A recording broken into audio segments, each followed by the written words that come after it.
Welcome to tasty Tamil kitchen. இன்னைக்கு நாம மரவள்ளி கிழங்கு புட்டு தான் பண்ண போறோம். வாங்க இப்போ எப்படி பண்றதுன்னு பார்க்கலாம். நான் இன்னைக்கு 2 கிழங்கு எடுத்துக்கிறேன். கிழங்கு அதனோட தோலெல்லாம் நீக்கிட்டு நல்லா வாஷ் பண்ணி எடுத்துக்கோங்க.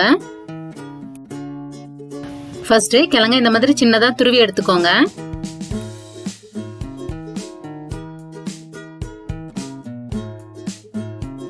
கிழங்கெல்லாம் துருவி எடுத்துக்கிட்டதுக்கு அப்புறமா இது மாதிரி கையில எடுத்து அந்த கிழங்கோட பாலெல்லாம் பிழிஞ்சு எடுத்துடலாம். இல்லைன்னா புட்டு கொஞ்சம் கொலகொலப்பாயிரும்.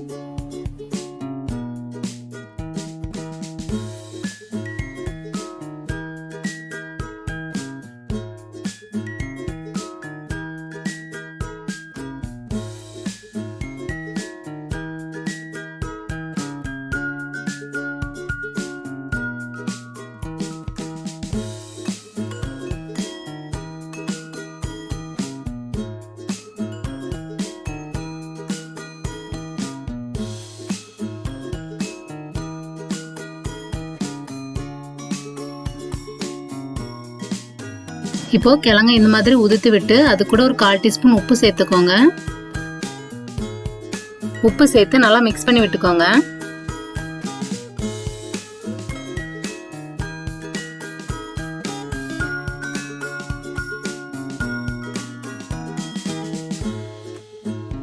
கிழங்கு மாவு ரெடி பண்ணதுக்கு அப்புறமா நம்ம புட்டு பண்ண ஆரம்பிச்சுக்கலாம்.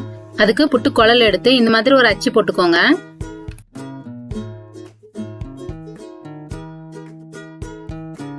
ஃபர்ஸ்ட் கொஞ்சமா துருவன தேங்காய் சேர்த்துக்கோங்க.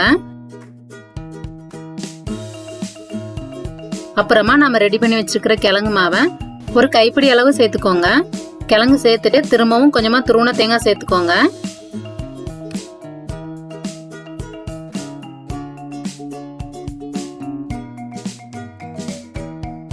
கிழங்கு போட்டதுக்கு அப்புறமா ரொம்ப அழுத்தி விடாதீங்க, இல்லைன்னா புட்டு ரொம்ப ஹார்ட் ஆயிரும். அப்புறமா திரும்பவும் கிழங்கு மாவு ஒரு கைப்பிடி அளவு சேர்த்துக்கோங்க. சேர்த்துட்டு கொஞ்சமா துருவன தேங்காய் சேர்த்துருங்க.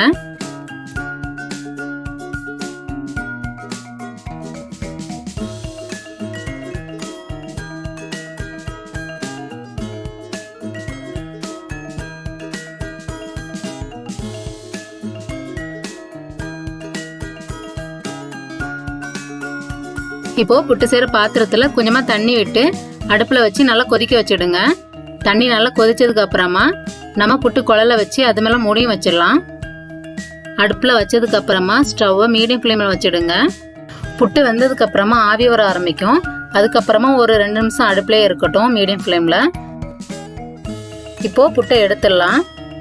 அவ்வளோதாங்க, நம்மளோட மரவள்ளி கிழங்கு புட்டு ரெடி ஆயிடுச்சு. கண்டிப்பா ட்ரை பண்ணுங்க. இது கூட சுகர் ஆட் பண்ணி சாப்பிடுங்க.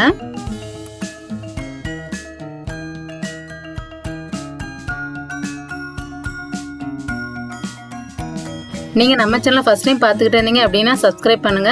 அப்படியே பக்கத்தில் இருக்கிற பெல் ஐக்கானை கிளிக் பண்ணுங்க. அப்பதான் நாங்க இனிமே போடுற வீடியோ உங்களுக்கு உடனுக்குடன் வந்து சேரும்.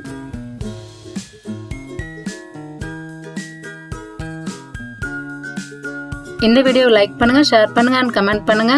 தேங்க்ஸ் ஃபார் வாட்சிங்.